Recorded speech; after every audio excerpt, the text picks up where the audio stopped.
അങ്ങനെ സത്യങ്ങൾ തിരിച്ചറിഞ്ഞ സച്ചിയും രേവതിയും ഇളയച്ചനെ മണ്ഡപത്തിൽ നിന്നും കൈയോടെ പൊക്കി ചന്ദ്രോദയത്തിലോട്ട് കൊണ്ടുപോകുന്നുണ്ട്. സച്ചിയും രേവതിയും മണ്ഡപത്തിൽ നിന്ന് പോയിന്ന് ഉറപ്പ് വരുത്തിയിട്ടാണ് കേട്ടോ ഫെബിന്റെ അമ്മാവൻ അങ്ങോട്ട് വരുന്നത്. പക്ഷേ ഇളയച്ചന്റെ നിർഭാഗ്യവശാല് സച്ചിയുടെയും രേവതിയുടെയും മുന്നിൽ തന്നെ പെട്ടു. അശോകനാണെങ്കിൽ ഇത് ഫെബിന്റെ അമ്മാവനാണെന്ന് പറഞ്ഞ് സച്ചിക്കും രേവതിക്കും പരിചയപ്പെടുത്തി കൊടുക്കുകയും ചെയ്തു. അതിലൂടെ തന്നെ സച്ചിക്കും രേവതിക്കും 100% ഉറപ്പാവാണ് ഇത് ശ്രുതി നാടകത്തിനായി ഇറക്കിയ ഇളയച്ചനാണെന്ന്. എന്തായാലും മണ്ഡപത്തിൽ നിന്നും ഇളയച്ചനെയും പൊക്കി സച്ചിയും രേവതിയും ചന്ദ്രോദയത്തിലോട്ട് പോകുന്ന ആ ഒരു കിടലൻ എപ്പിസോഡാണിത്. അപ്പൊ നമുക്ക് എല്ലാവരുടെ മുന്നിൽ വെച്ചും ശ്രുതി മുട്ടുകുത്തുന്ന ആ ഒരു കിടലൻ എപ്പിസോഡിലോട്ട് കിടക്കാം. ഈ എപ്പിസോഡിന്റെ തുടക്കത്തിൽ തന്നെ കാണിക്കുന്നത് സച്ചിയും രേവതിയും സത്യങ്ങളൊക്കെ തിരിച്ചറിഞ്ഞതിന് ശേഷം ഇളയച്ചന്റെ മുഖത്തോട്ട് തന്നെ നോക്കി നിൽക്കുന്നതാണ്. എന്നാൽ ഇളയച്ചനാണെങ്കിൽ എന്ത് പറയണമെന്നറിയാതെ തല താഴ്ത്തി നിൽക്കുകയാണ്. അപ്പൊ സച്ചി ചോദിക്കുന്നുണ്ട്, രേവതിയെ നിനക്കിതിൽ എന്ത് തോന്നുന്നു?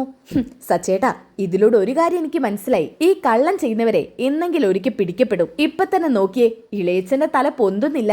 അപ്പൊ അശോകൻ ചോദിക്കുന്നുണ്ട്, മോനെ സച്ചിക്ക് ഫെബിന്റെ അമ്മാവനെ നേരത്തെ അറിയാവോ? അങ്ങളെ, അത് നല്ല ചോദ്യം. ഇദ്ദേഹത്തെ ആർക്കെങ്കിലും അറിയാതിരിക്കോ? ഇദ്ദേഹം നല്ലൊരു നടനല്ലേ? അപ്പോ അശോകൻ ചോദിക്കുന്നുണ്ട്, നടനോ? ഫെബിന്റെ അമ്മാവൻ നടനാണോ? ഏത് സിനിമയിൽ അഭിനയിച്ചത്? അപ്പോ ഇളയച്ചൻ പറയുന്നുണ്ട് കേട്ടോ, അത് പിന്നെ അങ്കിളെ, അതെന്ത് ചോദ്യമാണ്? ഫെബിന്റെ അമ്മാവൻ എത്രയോ സിനിമകളിൽ അഭിനയിച്ചിട്ടുണ്ട്. അതും നല്ല ഒന്നാന്തരം ജീവിച്ച് കാണിക്കുന്ന അഭിനയം ആണ് സച്ചി. പക്ഷെ ഇത്രയും നല്ല നടനായിട്ട് ഞാൻ ഇതുവരെ ഇദ്ദേഹത്തിന്റെ ഒരു സിനിമ പോലും കണ്ടിട്ടില്ല. അപ്പൊ ഇളയച്ചൻ പറയുന്നുണ്ട്, അത് പിന്നെ ഞാനങ്ങനെ കുറെ സിനിമയിലൊന്നും അഭിനയിച്ചിട്ടില്ല, വളരെ ചുരുക്കം, അതും ചെറിയ ചെറിയ ഭാഗങ്ങളൊക്കെ. അതുകൊണ്ടായിരിക്കും ചിലപ്പോ ഞങ്ങൾ കാണാതിരുന്നത്. അങ്ങനെ ഫെബിന്റെ അച്ഛൻ പറയുന്നുണ്ട്, അങ്ങനെ ചടങ്ങുകളൊക്കെ നന്നായിട്ട് തന്നെ നടന്നു. ഇനി നമുക്ക് വീട്ടിലോട്ട് മടങ്ങാം അല്ലേ?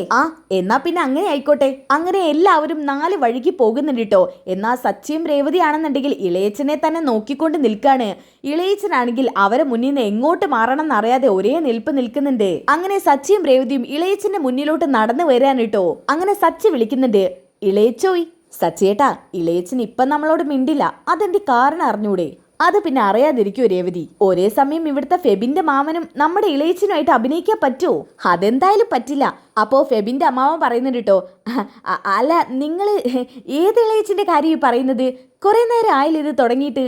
അയ്യോ രേവതി, ഇളയച്ചന് നമ്മൾ പറഞ്ഞതങ്ങ് മനസ്സിലായില്ലത്രേ. അപ്പൊ രേവതി പറയുന്നുണ്ട്, എന്തിനാ നിങ്ങൾ ഇനിയും നമ്മുടെ മുന്നിൽ നാടകം കളിക്കുന്നത്? ഒന്നുമില്ലെങ്കിലും നിങ്ങൾ ആ ഫെബിന്റെ അമ്മാവനല്ലേ? ചിലപ്പോൾ നമ്മൾ തമ്മിൽ ഇനിയും നേരിൽ കാണേണ്ടി വരില്ലേ? നിങ്ങൾ എന്തൊക്കെയാ പറയുന്നത്? എനിക്കൊന്നും മനസ്സിലാവുന്നില്ല.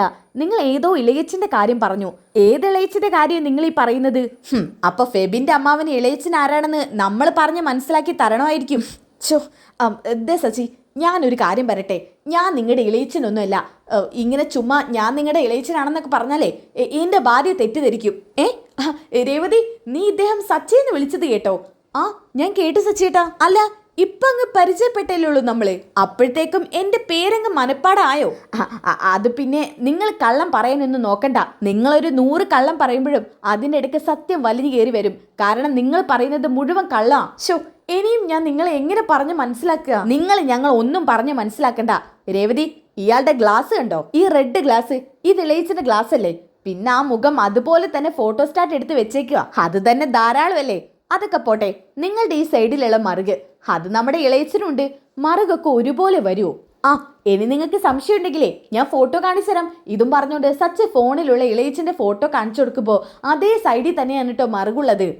ഇനി നിങ്ങൾ പറ, നിങ്ങളല്ല ഇളയച്ചനായി വിഡ്ഢിവേഷം കിട്ടി ഞങ്ങളുടെ വീട്ടിൽ വന്നതെന്ന്? ഞാനല്ല. അപ്പോ നിങ്ങൾ സത്യം പറയില്ല അല്ലേ? എന്നാ പിന്നെ ഞാനൊരു കാര്യം ചെയ്യാം, എല്ലാ സത്യങ്ങളും അങ്കിളിനോട് തുറന്നു പറയാൻ പോവാ.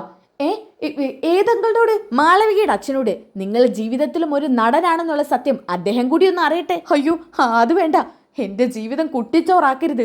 എന്നാ പറയ്, നിങ്ങൾ ശ്രുതി പറഞ്ഞ് വേഷം കെട്ടി വന്നതല്ലേ ഞങ്ങളുടെ വീട്ടിലോട്ട്? അല്ലാതെ ശ്രുതിയുടെ യഥാർത്ഥ ഇളയച്ചനല്ലല്ലോ നിങ്ങൾ. അത് ദേ, ഇനിയും കള്ളം പറഞ്ഞ് ഒഴിഞ്ഞു മാറാൻ നോക്കണ്ട. ഇനിയും സത്യങ്ങൾ അറിയാൻ വേണ്ടി ഇഷ്ടം പോലെ തെളിവ് എന്റെ കയ്യിലുണ്ട്. അതും കൂടി ഈ സച്ചി ഇവിടെ നിരത്തി കഴിഞ്ഞാ നിങ്ങൾക്ക് അവിടെയൊന്നും പിടിച്ചു നിൽക്കാൻ പറ്റില്ല. അപ്പൊ രേവതി പറയുന്നുണ്ട്, ദേ, നിങ്ങൾക്ക് ഇവിടുന്ന് സത്യം പറയുന്നതാ നല്ലത്. അല്ലെങ്കിൽ പിന്നെ ഞങ്ങൾ എല്ലാവരും വിളിച്ചുകൂട്ടി നിങ്ങളെ കൊണ്ട് സത്യം പറയിപ്പിക്കും. വെറുതെ എന്തിനാ നിങ്ങളായിട്ട് അവരുടെയൊക്കെ മനസ്സമാധാനം നഷ്ടപ്പെടുത്തുന്നത്? സത്യം പോലെ ഞങ്ങളോട് പറയുന്നതല്ലേ നല്ലത്. സച്ചേട്ടാ, ഇദ്ദേഹം സത്യം പറയാനുള്ള ഭാവമൊന്നുമില്ല. ഞാനേ അങ്കിളിനെ വിളിച്ചോണ്ട് വരാം. ശരി രേവതി. അങ്ങനെ രേവതി പോവാൻ നിൽക്കുന്ന സമയത്ത് ഇളയച്ചൻ പറയുന്നുണ്ട്, രേവതി നിൽക്ക്, സത്യമൊക്കെ ഞാൻ തുറന്നു പറയാം. നിങ്ങളായിട്ട് അവിടെ പോയിട്ട് അവരുടെ സന്തോഷം തല്ലിക്കെടുത്തരുത്. സച്ചേട്ടാ, ഇളയച്ചൻ സത്യം പറയാന്ന് പറഞ്ഞു. പറയ്, എന്താ ഉണ്ടായത്? അവള് നിങ്ങളെ സ്വാധീനിക്കാൻ വേണ്ടി എത്ര തന്നു? എനിക്കൊന്നും ആരും തന്നിട്ടില്ല. ഞാൻ ഈ വെടിവേഷം കെട്ടിയതിന് ആരുടെ കയ്യിൽ നിന്ന് ഒരു കാലണ പോലും വാങ്ങിയിട്ടുമില്ല. പിന്നെ നിങ്ങൾ അവക്ക് വേണ്ടി വെറുതെ ജോലി എടുക്കുമായിരുന്നോ? എല്ലാം ഞാൻ പറയാം. നിങ്ങൾ ഞാൻ പറയുന്നതൊക്കെ ശാന്തമായിട്ട് കേൾക്കണം. ഞങ്ങൾ കേൾക്കും. പക്ഷെ ആ പറയുന്നത് കള്ളം വല്ലതും ആണെന്നുണ്ടെങ്കിൽ ആ നിമിഷം ഈ സച്ചിയുടെ സ്വഭാവം മാറും. സച്ചി ആരാണെന്ന് നിങ്ങളെ ഞാൻ പറഞ്ഞ് ബോധ്യപ്പെടുത്തേണ്ട ആവശ്യമില്ലല്ലോ. എന്നെ കുറിച്ച് നിങ്ങൾക്ക് നന്നായിട്ട് അറിയായിരിക്കും. എനിക്ക് സച്ചി ആരാണെന്നൊക്കെ നല്ല ബോധ്യമുണ്ട്. അതുകൊണ്ട് തന്നെ സത്യം തന്നെയാണ് ഞാൻ പറയുന്നത്. ഇനിയും എനിക്ക് വയ്യ ഇങ്ങനെ പേടിച്ച് ജീവിക്കാൻ. സത്യങ്ങൾ എല്ലാവരും അറിയുന്നത് തന്നെയാ നല്ലത്. നിങ്ങൾക്കറിയോ, ഈ വേഷം കെട്ടിയതിനു ശേഷം മനസമാധാനമായിട്ടൊന്ന് കിടന്നുറങ്ങാനോ പുറത്തോട്ട് പോവാനോ എന്തിനു പറയണം, എൻ്റെ ജോലി പോലും എനിക്ക് ചെയ്യാൻ പറ്റാത്ത അവസ്ഥയാ. അതിനിടയ്ക്ക് എനിക്ക് 1-2 സിനിമയിൽ ചാൻസും കിട്ടി. അതും നല്ല രീതിയിൽ അഭിനയിക്കാൻ പറ്റിയ ചാൻസ്. അതും അവൾ കാരണം എനിക്ക് നഷ്ടപ്പെട്ടു. ആ ശ്രുതി കാരണം.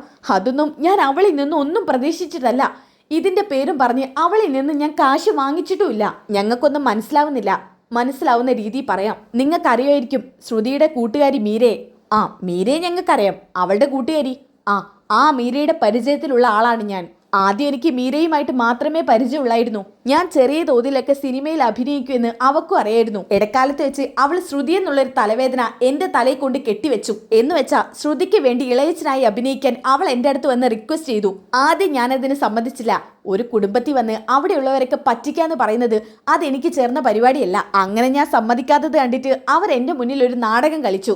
അവിടെ ക്യാമറ ഉണ്ടാവുമെന്നും ആ കുടുംബത്തിൽ തകൃതിയായി ഇളയച്ചനായി അഭിനയിച്ചു കഴിഞ്ഞാൽ എനിക്ക് സിനിമയിൽ ചാൻസ് തരാന്നൊക്കെ പറഞ്ഞിട്ട് ആ മീരയും ശ്രുതിയും കൂടി എന്നെ പറ്റിച്ചു. അഭിനയിക്കാനുള്ള മോഹം കൊണ്ട് ഞാൻ അതിൽ ചെന്ന് പെട്ടതാ. ശരി, നിങ്ങൾ പെട്ടതാണെന്ന് പറഞ്ഞല്ലോ. അതിനുശേഷം എത്ര തവണ നിങ്ങൾ ഇതും പറഞ്ഞ് ഞങ്ങളുടെ വീട്ടിൽ വന്നു.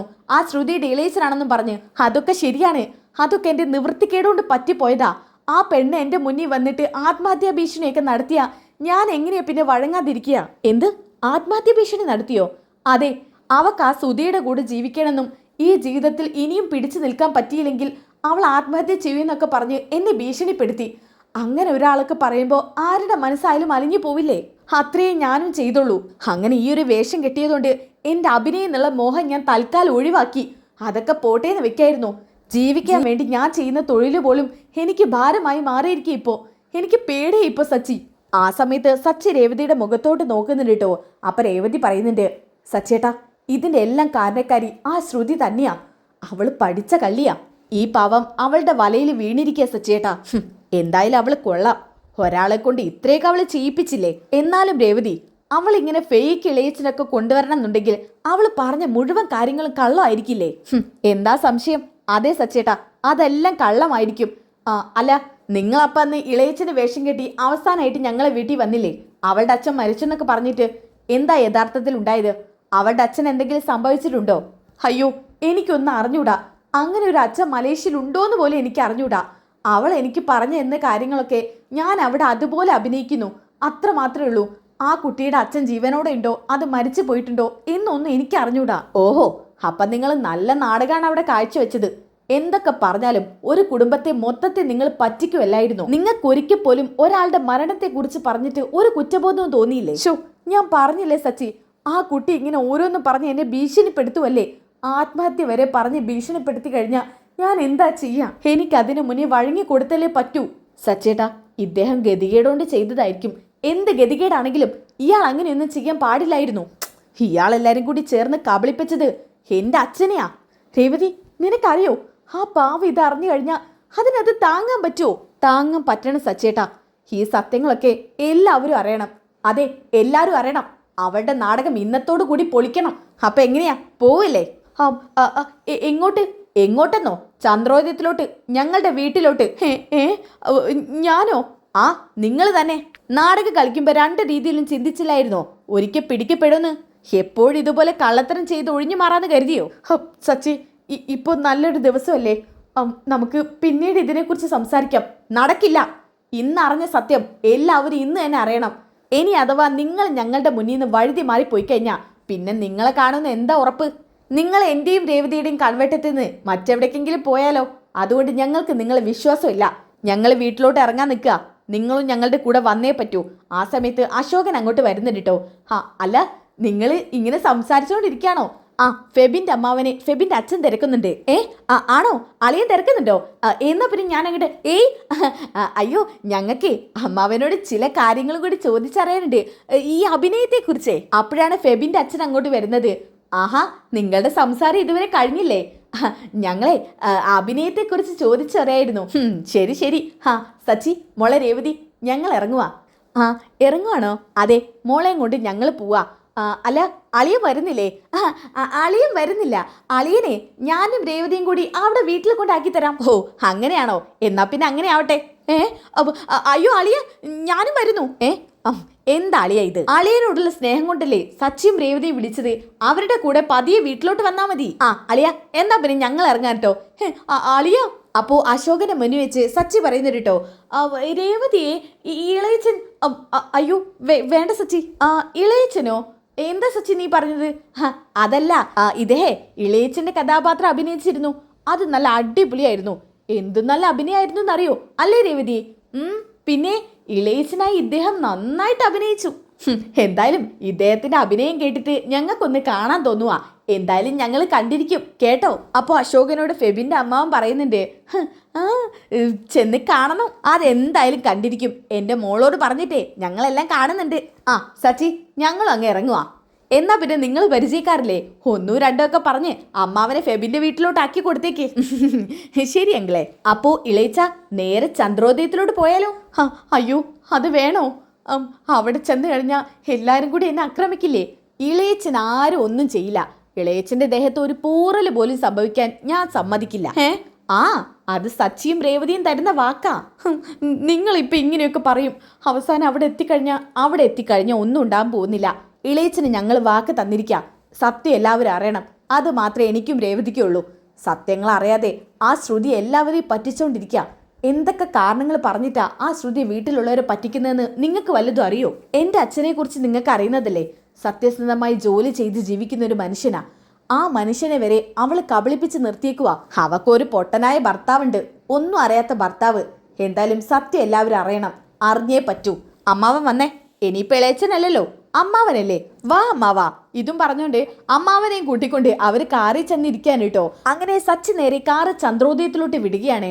ഓക്കെ, ഇനി അതൊക്കെ കഴിഞ്ഞിട്ട് കാണിക്കുന്നത് ചന്ദ്രോദയം വീടാണ് കേട്ടോ. സുധിയെ കാണിക്കുന്നുണ്ട്. സുധിയുടെ മൂക്കിലോട്ട് മണം പിടിക്കുന്നുണ്ട് കേട്ടോ. നല്ല പാൽപായസത്തിന് മണം. ഓ എന്തൊരു നല്ല മണം. ഈ മണം മൂക്കിലോട്ട് എടുത്തിട്ടേ ആ പാൽപായസം ഒന്നടക്കം കമിഴ്ത്താനാ തോന്നുന്നേ. രേവതി ആയിരിക്കും പാൽപായസം ഉണ്ടാക്കുന്നത്. എന്തായാലും ആദ്യത്തെ ഗ്ലാസ് എനിക്ക് തന്നെ. ഇതും പറഞ്ഞുകൊണ്ട് ശ്രുതി നേരെ ഓടി അടുക്കളയിലോട്ട് പോവാണ് കേട്ടോ. ആ സമയത്ത് ശ്രുതി ആണെന്നുണ്ടെങ്കിൽ പാൽപായസം വെക്കുന്നത് കാണുന്നുണ്ട്. രേവതി അല്ലല്ലോ. ശ്രുതി, നിനക്കെന്താ ഇവിടെ പണി? എന്താ പണിയെന്ന് കണ്ടില്ലേ? ഇതെന്താ? ശ്രുതി, നീയായിരുന്നു പാൽപായസം ഉണ്ടാക്കിയത്? അതെ. നീ പാൽപായസമൊക്കെ ഉണ്ടാക്കോ? പാൽപായസം ഞാൻ ഇതിനു മുമ്പ് ഉണ്ടാക്കിയിട്ടുണ്ടല്ലോ. എൻ്റെ ശ്രുതി, ഈ പാൽപായസത്തിന്റെ മണം മൂക്കിലോട്ട് അടിച്ചിട്ടേ എനിക്കിത് കുടിക്കാൻ തോന്നുന്നു. ഇതായോ? ഞാനൊരു ഗ്ലാസ് എടുക്കട്ടെ. എന്തൊരു കൊതിയനാ ശ്രുതി നീ. ഇതായിട്ടില്ല. ആയിട്ടില്ലേ? ഇതെപ്പോഴാവുക? ഒരു 10-20 മിനിറ്റെങ്കിലും എടുക്കും. ഇപ്പം അങ്ങ് തുടങ്ങിയതേ ഉള്ളൂ. എൻ്റെ ശ്രുതി, ഒരു 10 മിനിറ്റ് കൊണ്ട് അത് റെഡിയാക്കാൻ നോക്ക്. ഇത് പാകാവൊന്നും വേണ്ടേ? ആവുന്നോടത്തോളം ആയാൽ മതി. നീ പെട്ടെന്ന് നോക്ക്. ആ സമയത്ത് വർഷ അടുക്കളയിലോട്ട് വരുന്നുണ്ട്. ഇന്ന് അടുക്കളയിലെ ആള് മാറിയിട്ടാണല്ലോ. എപ്പോഴും രേവതിക്ക് മാത്രം ക്രെഡിറ്റ് കിട്ടിയാൽ പോരല്ലോ. അത് ശരിയാ. ശ്രുതി ചേച്ചിക്ക് പാചകം അറിയാമെങ്കിലും ശ്രുതി ചേച്ചി അടുക്കളയിൽ കയറാൻ മടി കാണിക്കുക. എനിക്ക് പിന്നെ പാചകം ഒന്നും അറിഞ്ഞൂടാ. അറിയായിരുന്നെങ്കിൽ ഞാൻ രേവതി ചേച്ചിയെ സഹായിച്ചേനെ. അതിന് വർഷേ എനിക്ക് എല്ലാം ചെയ്യാനൊന്നും അറിഞ്ഞൂടാ. ഈ പാൽപായസം തന്നെ ഞാൻ യൂട്യൂബ് നോക്കി വെക്കുക. എന്തായാലും നല്ല മണം. പായസം നന്നാവുമെന്ന് തോന്നുന്നുണ്ട്. അപ്പൊ ശ്രുതി പറയുന്നുണ്ട്, വർഷേ പാൽപായസം ചിലപ്പോൾ നിങ്ങൾക്കൊന്നും ഉണ്ടാവില്ല. ഇതാകെ കുറച്ചുണ്ടാക്കുന്നുള്ളൂ. എവിടെ നോക്കട്ടെ. ഇത് അത്യാവശ്യം ഉണ്ടല്ലോ. ഓരോരുത്തർക്ക് ഓരോ ഗ്ലാസ് കുടിക്കാനുണ്ടായിരിക്കും. അല്ല, എനിക്കൊക്കെ 1-2 ഗ്ലാസ് അധികം വേണം. ശ്രുതി, നീ എന്താ നാണം കെടുത്തോ? എല്ലാവർക്കും ഓരോ ഗ്ലാസ് ഉണ്ടായിരിക്കും. ഒന്നും മിണ്ടാതെ അവിടെ എവിടെയെങ്കിലും പോയി ഇരിക്കാൻ നോക്കി. അത് പിന്നെ ശ്രുതി പൊയ്ക്കോളണം. അപ്പോഴത്തേക്കും വർഷ അവിടുന്ന് പോയിട്ടുണ്ട് കേട്ടോ. പിന്നെ കാണിക്കുന്നത് ചന്ദ്രോദയത്തിലോട്ട് സച്ചിയുടെ കാറ് വരുന്നതാണ്. കാറ് മുന്നിൽ വന്ന് നിർത്തുന്നുണ്ട് കേട്ടോ. അങ്ങനെ സച്ചിയും രേവതിയും കാറിൽ നിന്ന് ഇറങ്ങിയിട്ട് നല്ല മാസായിട്ട് അകത്തോട്ട് കയറി വരുന്നുണ്ട്. രേവതിയെ, തുടങ്ങിയാലോ? തുടങ്ങാൻ സച്ചേട്ടാ. ഇനിയൊരു സെക്കൻഡ് പോലും അവൾ സന്തോഷിക്കണ്ട. അച്ഛാ, അമ്മേ, അച്ഛാ, അമ്മേ. ചന്ദ്രമതി ഇത് കേട്ടിട്ട് പറയുന്നുണ്ട്, ഓ തുടങ്ങി, അവൻ വല്ല ചീള് കേസുമായിട്ട് വന്നിട്ടുണ്ടായിരിക്കും. ചന്ദ്രേ, നമ്മളെയാ സച്ചി വിളിക്കുന്നത്. ഓ, നിങ്ങടെ പുന്നാര മോനല്ലേ, നിങ്ങൾ അങ്ങ് ചെന്നാട്ടെ. നീ വരുന്നില്ലേ? നിന്നെ കൂടി അവൻ വിളിച്ചു. അയ്യോ, ഞാൻ പിന്നാലെ അങ്ങ് വന്നേക്കാമേ, നിങ്ങൾ ആദ്യം അങ്ങ് ചെല്ല്. ശരി, എന്താന്ന് വെച്ചാ ചെയ്. ഇതും പറഞ്ഞുകൊണ്ട് രവി നേരെ അവരുടെ അടുത്തോട്ട് വരുന്നുണ്ട്. എന്നാ സച്ചിയുടെയും രേവതിയുടെയും സംസാരം കേട്ടിട്ട് ശ്രുതി അങ്ങോട്ട് വരുന്നുണ്ട്. എന്താ രേവതി, എന്തിനാ നിങ്ങൾ അങ്കിളിനെ ആന്റിയൊക്കെ വിളിക്കുന്നേ? നീ ഇവിടെ നിൽക്ക്. എന്തിനാ വിളിക്കുന്നതെന്ന് അപ്പം നിനക്ക് കാണാലോ. അല്ല, എന്തിനാ വിളിക്കുന്നെന്ന് പറഞ്ഞൂടെ? പാർലറെടുത്തി, അങ്ങനെ നിങ്ങളോട് മാത്രമായിട്ട് പറയാനുള്ളതല്ല, എല്ലാവരും അറിയട്ടെ. ശ്രീകാന്തേ, വർഷേ. ഇവനെന്തിനാ ശ്രീകാന്തിനെ വർഷയും അങ്കിളിനെ ആൻറ്റിയൊക്കെ വിളിക്കുന്നത്? സാധാരണ ഇവൻ എന്തെങ്കിലുമൊക്കെ പിടിച്ചാലേ ഇങ്ങനെയൊക്കെ ചെയ്യാറ്. ഇവൻ വല്ലതും അറിഞ്ഞു കാണോ? സച്ചി, നീ എന്താ എന്നോട് കാര്യമൊന്നും പറയാത്തത്? ഒന്ന് അടങ്ങ് പാർലറെടുത്തി, എല്ലാവരും ഒന്ന് വരട്ടെ. എടാ സച്ചി, എന്തിനാ വിളിച്ചത്? അച്ഛാ, അമ്മ എവിടെ പോയി? അവളിപ്പോ വരും, നീ കാര്യം പറയേ. എല്ലാരും വരട്ടേന്നേ. അപ്പോഴാണ് ചന്ദ്ര അങ്ങോട്ട് വരുന്നത്. ഓ എടാ, നിനക്ക് വേറെ പണിയൊന്നുമില്ലേ? വെറുതെ ചുമ്മാ മനുഷ്യനെ മെനക്കെടുത്താൻ. അമ്മേ, ഞാൻ പറയാൻ പോകുന്ന കാര്യങ്ങൾ കേൾക്കുമ്പോ നിങ്ങളുടെ വയറ് നന്നായിട്ട് നിറഞ്ഞോളും. ഡാ, ചുമ്മാ അതും ഇതും പറയാതെ നീ എന്താ പറയാൻ വന്നതെന്ന് വെച്ചാ പറ. അപ്പോഴാണ് ശ്രീകാന്ത് അങ്ങോട്ട് വരുന്നത്. അല്ല സച്ചേട്ടാ, സച്ചേട്ടൻ ഇതിന് ഞങ്ങൾ വിളിച്ചത്? അതൊക്കെ പറയാടാ, ഇങ്ങോട്ട് വാ. അപ്പോഴാണ് ശ്രുതി അങ്ങോട്ട് വരുന്നത്. ശ്രുതി, പാൽപ്പായസായോ? പാൽപ്പായസം? ഇവിടെ മനുഷ്യന്റെ ചങ്ക് ഇടിച്ചോണ്ടിരിക്കുക. പറയ് ശ്രുതി, പാൽപ്പായസായോന്ന്? എടാ മണ്ടത്തലയാ, ഇവിടെ കാര്യമായിട്ടൊരു കാര്യം പറഞ്ഞോണ്ടിരിക്കുക. എന്ത് മണ്ടത്തലേനോ? എടാ നീയാടാ മണ്ടത്തലയും. കാര്യമായിട്ടൊരു കാര്യം പറഞ്ഞോണ്ടിരിക്കുമ്പോ അവൻ പാൽപ്പായസം. എന്താടാ, പാൽപ്പായസം ഞാൻ കുടിക്കും, നിനക്കെന്താ കുഴപ്പം? പാൽപ്പായസല്ലേ, നിന്നെ കുടിപ്പിക്കാൻ ഞാൻ നല്ല ഒന്നാന്തരം പാൽപ്പായസം കുടിപ്പിക്കാം. അപ്പൊ ചന്ദ്ര പറയുന്നുണ്ട്, ദേ രവേട്ട, കണ്ടില്ലേ ഇവൻ അതും ഇതും പറഞ്ഞ് സമയം കളയുന്നത്. എടാ സച്ചി, എന്താന്ന് വെച്ച കാര്യം പറ. എനിക്കാണെങ്കിൽ അശോകന്റെ വീട്ടിലോട്ടൊന്ന് പോകണം. പറയാച്ചാ, ഞാനേ ഒരാളെ നിങ്ങളുടെ മുന്നിൽ പരിചയപ്പെടുത്താം. നിങ്ങൾക്കൊക്കെ അറിയാവുന്ന ആളാ. ഓ, ആരാണാവോ? പുതിയ ആരെങ്കിലും ഇവിടെ കൊണ്ട് നിർത്താൻ കൊണ്ടുവന്നിട്ടുണ്ടോ? ഇതല്ലേനും വഴിയിൽ കൂടെ പോകുന്നവർക്ക് കയറിക്കിടക്കാനുള്ള സത്രമല്ലേ? ഇവനൊക്കെ അങ്ങനെയാക്കി കഴിഞ്ഞില്ലേ ചന്ദ്രോദയം? എന്റെ വീട് ഇവന് വഴി കൂടെ പോണവർക്ക് കയറിക്കിടക്കാനുള്ള സ്ഥലമാക്കി. എന്നാലേ ഈ വഴിപോക്കനെ കണ്ടാൽ നിങ്ങൾ വിളിച്ചു വരുത്തി ഇവിടെ കിടത്തും. ഞാൻ കാണിച്ചുതരാം. ഇനി ഞാൻ കൂടുതലൊന്നും പറയുന്നില്ല. രേവതി, വിളിക്കല്ലേ? ഇളയച്ചാ, വാ, ചടങ്ങ് തുടങ്ങാം. ആ സമയത്താണ് കേട്ടോ ഇളയച്ചൻ വാതിലിന്റെ മുന്നിലോട്ട് വന്ന് നിൽക്കുന്നത്. ഇത് കണ്ട ശ്രുതി ശരിക്കും ഞെട്ടുന്നുണ്ട്. അയ്യോ, പീരാനിക്ക. രേവതിയെ പാർലറെടുത്ത് ഞെട്ടി ആ മുഖത്തോട്ടൊന്ന് നോക്ക്. അപ്പൊ ചന്ദ്ര പറയുന്നുണ്ട്, അയ്യോ ഇതാര്? ശ്രുതിയുടെ ഇളയച്ചനോ? അയ്യോ, ഞാന് സച്ചിയോട് വേറൊന്നും കൊണ്ട് പറഞ്ഞതില്ല. സച്ചി ഇങ്ങനെ വഴി കൂടെ പോകുന്നവരൊക്കെ വിളിച്ചോണ്ട് വരും, അതുകൊണ്ട് പറഞ്ഞതാ. ദേ, ശ്രുതിയുടെ ഇളയച്ചൻ ഇവിടെ നിൽക്കുന്നതിലേ ഞങ്ങൾക്കൊക്കെ സന്തോഷം മാത്രമേ ഉള്ളൂ. അപ്പോഴാണെങ്കിൽ ഇയാൾ തലതാഴ്ത്തി തന്നെ നിൽക്കാനിട്ടോ. അല്ല മോളെ ശ്രുതി, ഇളയച്ചൻ എന്തോ ഒന്നും മിണ്ടാത്തത്? അയ്യോ, പെട്ടല്ലോ, ഇയാളെങ്ങനെ ഈ സച്ചിയുടെ മുന്നിലെത്തി? അമ്മേ, ഒന്ന് നിന്നേ. എന്താടാ, നമ്മുടെ ബന്ധുക്കളെ വീട്ടിൽ വന്നിട്ട് അവിടെ പുറത്ത് നിർത്തുകയാണോ? അയാൾ കുറച്ച് പുറത്ത് നിൽക്കട്ടെ. എടാ, എന്താ പറഞ്ഞത്? അപ്പൊ രവി പറയുന്നുണ്ട്, സച്ചി നീ എന്താ ഇങ്ങനെ സംസാരിക്കുന്നത്? അയാൾ നമ്മുടെ ബന്ധുവല്ലേ? അച്ഛാ, അയാൾ നമ്മുടെ ബന്ധുവല്ല. ബന്ധുവല്ലെന്നോ? ശ്രുതിമോളുടെ അച്ഛൻ്റെ അനിയനല്ലേ അത്?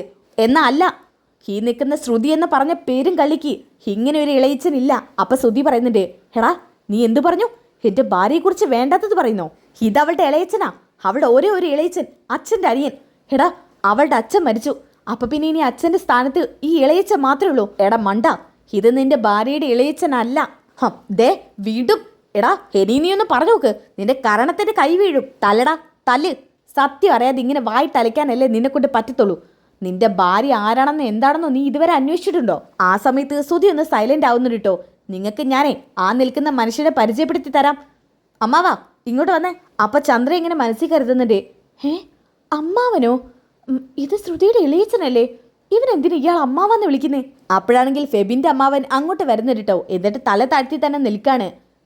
എല്ലാരും കണ്ടില്ലേ ഇദ്ദേഹം തല താഴ്ത്തി നിൽക്കുന്നത്? ചെയ്ത തെറ്റിന് പശ്ചാത്തപിക്കാൻ വന്നതാ ഇദ്ദേഹം. അപ്പൊ ശ്രുതി പറയുന്നുണ്ട്, ഇളയച്ച, ഇളയച്ചൻ എന്താ ഇവിടെ? ഇളയച്ചൻ എന്തിനാ തല താഴ്ത്തി നിൽക്കുന്നേ? ഇളയച്ചൻ എപ്പോഴാ നാട്ടിൽ വന്നത്? ഞാനൊന്നും അറിഞ്ഞില്ലല്ലോ. അപ്പൊ സച്ചി പറയുന്നുണ്ട്, ഇതേ നിന്റെ ഇളയച്ചനല്ല. ദേ സച്ചി, അനാവശ്യം പറയരുത്. അനാവശ്യം ഞാനല്ല പറഞ്ഞത്. കള്ളങ്ങൾ പറഞ്ഞു കൂട്ടുമ്പോ നീ അറിഞ്ഞില്ലേ എന്നെങ്കിലും ഒരിക്കൽ പിടിക്കപ്പെടുമെന്നുള്ളത്? ഈ നിൽക്കുന്ന നിന്റെ ഇളയച്ചനല്ല, പകരം ഈ നിൽക്കുന്നത് ഫെബിന്റെ അമ്മാവനാ. അപ്പൊ ചന്ദ്ര പറയുന്നുണ്ട്, എന്ത് ഫെബിന്റെ അമ്മാവനോ? ഇതെങ്ങനെയാടാ ഫെബിന്റെ അമ്മാവനാവുക? ഇങ്ങേര് മലേഷ്യയിലുള്ള ആളല്ലേ, അതും ശ്രുതിയുടെ ഇളയച്ചൻ. ഏത് ശ്രുതിയുടെ ഇളയച്ചൻ? ഇവക്ക് അങ്ങനെ ഒരു അച്ഛനുണ്ടോ? ആ അച്ഛൻ അങ്ങനെ ഒരു അനിയനുണ്ടോ എന്ന് ആർക്കും അറിയില്ല. ഇത് ഫെബിന്റെ സ്വന്തം അമ്മാവനാ, അതായത് അമ്മയുടെ ഏട്ടൻ. ശ്രുതി, എന്തൊക്കെയാ സച്ചി പറയുന്നത്? ഇതിലെന്തെങ്കിലും സത്യമുണ്ടോ?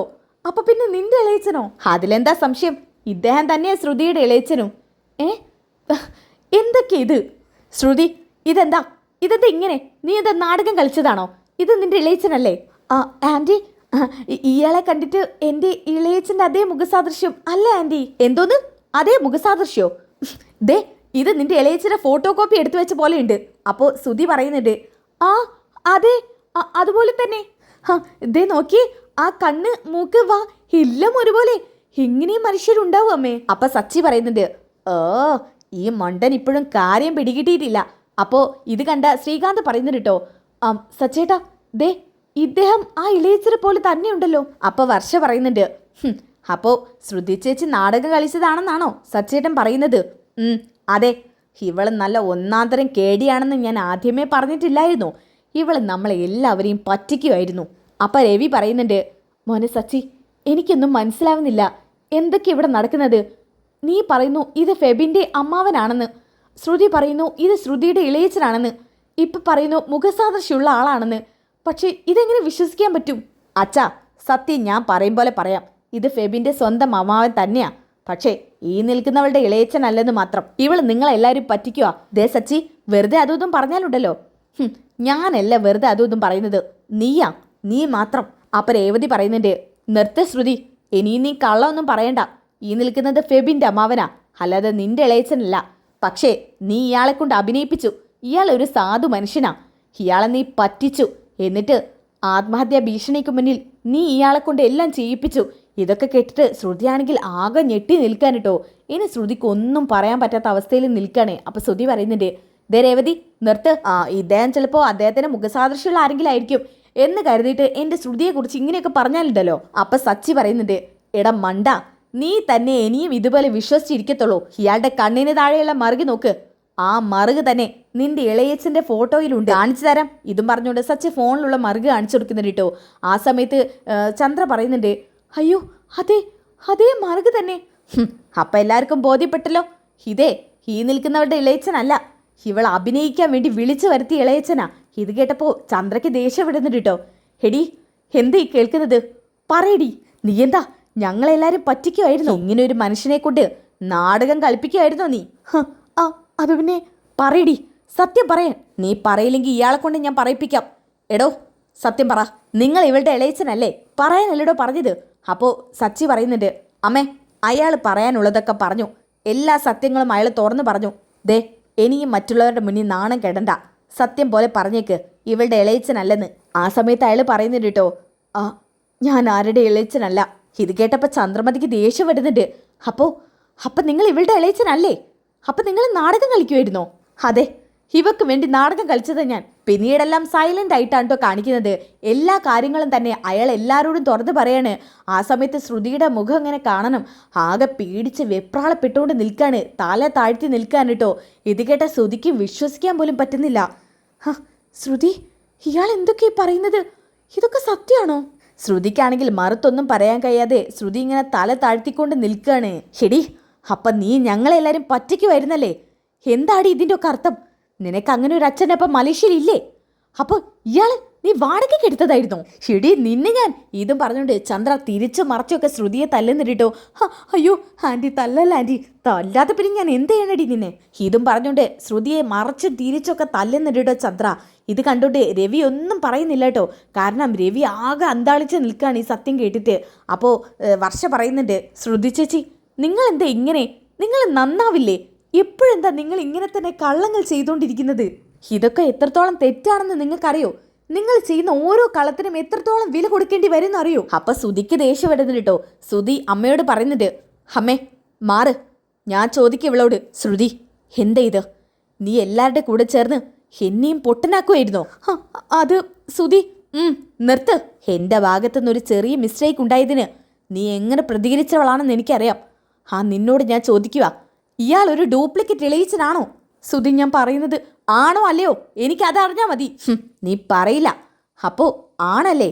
ഇയാൾ നിന്റെ ഇളയച്ചനല്ല. ശരി, കൊള്ളാം. കൂടെ നിൽക്കുന്നവരെ പോലും വഞ്ചിച്ചും പറ്റിച്ചും നടക്കുന്നു. എന്നാലും ശ്രുതി, നീ എന്നോടിത് ചെയ്യുന്നു ഞാൻ ഒരിക്കലും പ്രതീക്ഷിച്ചില്ല. അപ്പം ചന്ദ്രമതി ആണെങ്കിൽ ശ്രുതിയെ തിരിച്ചും മറിച്ചും തല്ലി ആ വീട്ടിൽ നിന്ന് പുറത്താക്കുന്നുണ്ട്. പോടി ഇവിടുന്ന്. നിനക്ക് ഈ വീടിന് പുറത്താ ഇനി സ്ഥാനം. മേലിൽ ഇനി നീ ചന്ദ്രോദയത്തിൽ കാല് കുത്തരുത്. നിന്നെ കാണ പോലും ചെയ്യേണ്ട എനിക്ക്. അപ്പം രേവതി പറയുന്നുണ്ട്, സച്ചേട്ടാ പാവം. പാവോ? എന്ത് പാവം?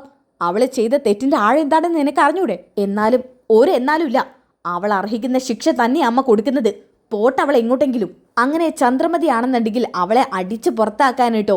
എന്നിട്ട് നേരെ ഈ അമ്മാവൻ്റെ അടുത്തോട്ടാണ് ചെല്ലുന്നത്, ആ ഫെബിൻ്റെ അമ്മാവൻ്റെ അടുത്തോട്ട്. നിങ്ങളാൾ കൊള്ളാലോ. അവളുടെ കൂടെ ചേർന്ന് നിങ്ങളും നാടകം കളിച്ചു. എത്ര തന്നു അവൾ അഭിനയിക്കാൻ വേണ്ടി. അപ്പം സച്ചി പറയുന്നുണ്ട്, ഇദ്ദേഹത്തിന് അവൾ അഭിനയിക്കാൻ വേണ്ടി ഒന്നും കൊടുത്തിട്ടില്ല. കാരണം ഇദ്ദേഹം അവൾക്കും വേണ്ടി അഭിനയിച്ചത് അവളുടെ ഭീഷണിക്ക് മുന്നിലാ. അതുകൊണ്ട് ഇദ്ദേഹത്തെ നിങ്ങൾ കുറ്റപ്പെടുത്തിയിട്ട് കാര്യമില്ല.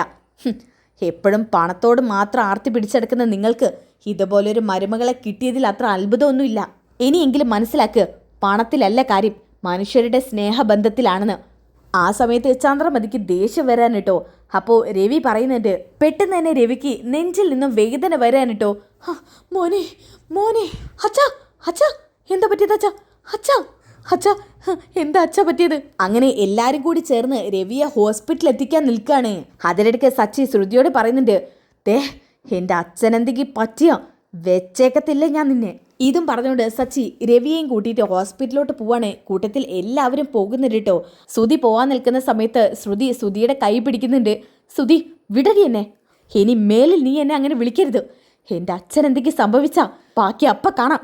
ഇതും പറഞ്ഞുകൊണ്ട് ശ്രുതി എന്തായാലും സച്ചിയുടെ വണ്ടിയിൽ കയറാണ്. അങ്ങനെ എല്ലാവരും കൂടി ഹോസ്പിറ്റലിലോട്ട് പോവാണ്. ശ്രുതി ആണെങ്കിൽ ആകെ വിഷമിച്ചോണ്ട് അവിടെയുള്ള തൂണിൽ ചാരി താഴെ വന്ന് ഇരിക്കാൻ കേട്ടോ. ആകെ വിഷമിച്ചോണ്ട് ശ്രുതി പൊട്ടി പൊട്ടി കരയുന്നുണ്ട്. അപ്പോൾ ഈ ഒരു എപ്പിസോഡ് ഇവിടെ വൈൻഡപ്പ് ചെയ്യാണ്. ഈ എപ്പിസോഡിൻ്റെ ബാക്കി കിട്ടണമെന്നുണ്ടെങ്കിൽ നിങ്ങൾ നെക്സ്റ്റ് എപ്പിസോഡൊന്നൊന്ന് കമൻറ്റ് ചെയ്യുക.